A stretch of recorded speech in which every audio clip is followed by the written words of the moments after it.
नमस्कार.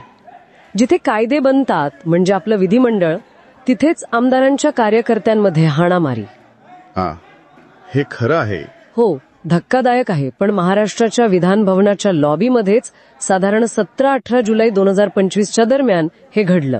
आज आपण याच घटनेवर म्हणजे आमदार जितेंद्र आव्हाड आणि आमदार गोपीचंद पडळकर यांच्या कार्यकर्त्यांमध्ये जो संघर्ष झाला त्यावर जरा सविस्तर बोलणार आहोत. अगदी. यासाठी आपण काही न्यूज रिपोर्ट्स पाहिलेत आणि काही व्हिडिओ फुटेज पण तपासलं आहे. आपला उद्देश काय आहे की नेमकं काय झालं, का झालं आणि कशा प्रतिक्रिया आल्या. बरोबर.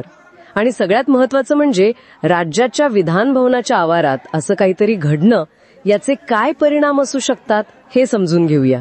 तर सुरुवात करूया नेमकं काय घडलं तिथून. विधान भवनाची लॉबी एरवी शांत असते, नेते पत्रकार असतात.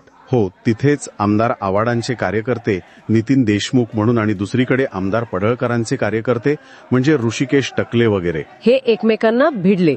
म्हणजे फक्त बोलणं नाही, जोरदार हाणामारी झाली.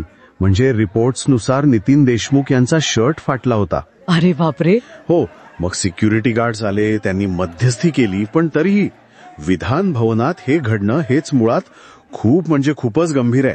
आणि या सगळ्याची सुरुवात त्या मंगळसूत्र चोर घोषणेमुळे झाली असं ऐकतोय. हो, बहुतेक करून तीच ठेणगी होती. आव्हाडांनी पडळकरांना उद्देशून ती घोषणा दिली होती. त्यानंतर मग प्रकरण तापलं असणार. खूप तापलं. सोशल मीडियावर ट्रोलिंग, आरोप प्रत्यारोप. आणि एवढंच नाही, घटनेच्या आदल्या दिवशी तर आव्हाड आणि पडळकर विधान भवनाच्या पायऱ्यांवरच भिडले होते. अच्छा, तिथे पण काय झालं होतं? हो, शाब्दिक चकमक झाली होती. आणि त्यात पडळकरांकडून शिवीगाळ पण झाली असं समोर आले. आव्हाडांना मोबाईलवर धमकीचे मेसेज पण आले होते असं काही रिपोर्ट्समध्ये आहे. म्हणजे ही लॉबीतली मारामारी म्हणजे एक प्रकारे त्या सगळ्याचा स्फोट होता. अगदी. त्यामुळेच जितेंद्र आव्हाडांची प्रतिक्रिया खूपच तीव्र होती. ते म्हणाले की विधिमंडळातच आमदार सुरक्षित नसतील तर आमदारकी ठेवायची कशाला. आणि त्यांनी तर थेट आरोप केला की हा जो काही प्रकार झाला तो माझ्यावर हल्ला करण्याचा प्रयत्न होता. बापरे, हा गंभीर आरोप आहे. आणि पडळकरांची काय प्रतिक्रिया होती? गोपीचंद पडळकरांनी घडलेल्या प्रकाराबद्दल दिलगिरी व्यक्त केली. पण बाकीच्या नेत्यांनी मात्र याचा खूप निषेध केलाय. साहजिक आहे.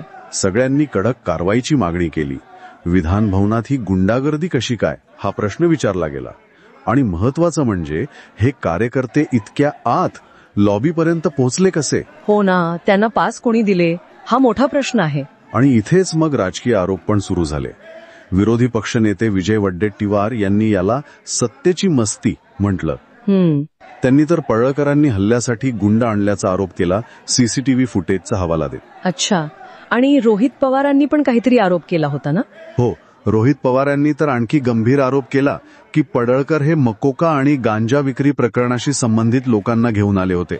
अर्थात हे सगळे आरोप आहेत. हो, हे महत्वाचं आहे की हे आरोप आहेत, याची चौकशी व्हायला हवी. नक्कीच. पण मकोका म्हणजे संघटित गुन्हेगारी नियंत्रण कायदा. अशा गुन्ह्यातले लोक विधान भवनात आणले असतील तर ते प्रकरण खूपच गंभीर होतं. आणि या सगळ्यात एक कायदेशीर कारवाई पण झाली आव्हाडांवरच. हो, त्यांचे कार्यकर्ते नितीन देशमुख यांना पोलिसांनी ताब्यात घेतलं होतं. तर त्यांना घेऊन जाणारी पोलिसांची गाडी अडवल्याबद्दल जितेंद्र आव्हाड यांच्यावर सरकारी कामात अडथळा आणल्याचा गुन्हा दाखल झाला. कुठे? मरीन ड्राईव्ह पोलीस स्टेशनमध्ये. बरोबर. आणि त्यासाठी विधानसभा अध्यक्षांची परवानगी पण घेण्यात आली होती. म्हणजे एकीकडे मारामारी आणि दुसरीकडे गुन्हा दाखल. पण जिथे कायदे बनतात त्याच ठिकाणी असं घडणं हे फक्त सुरक्षेचा मुद्दा नाहीये, नाही का? अजिबात नाही. हे आपल्या लोकशाही परंपरेला धक्का देणारं आहे. पहिली गोष्ट म्हणजे त्या जागेचं पावित्र्य, गांभीर्य. जिथे कायदे बनतात तिथेच कायदा हातात घेतला जातोय. बरोबर. दुसरं म्हणजे लोकप्रतिनिधींची सुरक्षा. तेच सुरक्षित नसतील तर कसं चालेल.